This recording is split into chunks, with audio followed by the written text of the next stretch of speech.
how to make auto captions in Descript. So first go to Descript and then just click on projects here, and then you can just open up one of your projects, or you can just create a new one if you don't have one yet. So I'll just open up one of mine. Then you can just upload your video here or your audio. So I'll just upload mine here. So I'll just load my audio and my video. So just click on open. Now let's just wait for it to finish transcribing the audio and finish uploading the video. Okay. In order for you to have the captions, the audio must be transcribed by Descript. Okay. So let's wait. It's at 50% right now.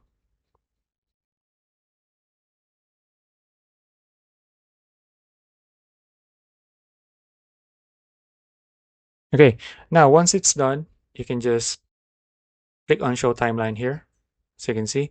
Now, if you want to look at the captions, you can just click on captions here. To add the captions, you can just select any of the captions here available. So let's say I'm going to use this one or this one. Click on it, and then it'll automatically apply it here. So let's play it. This is how to make auto captions in this script. Okay, so you can see, now you're done. So that's it. If you found this video useful, please like and subscribe for videos like this. See you in the next one.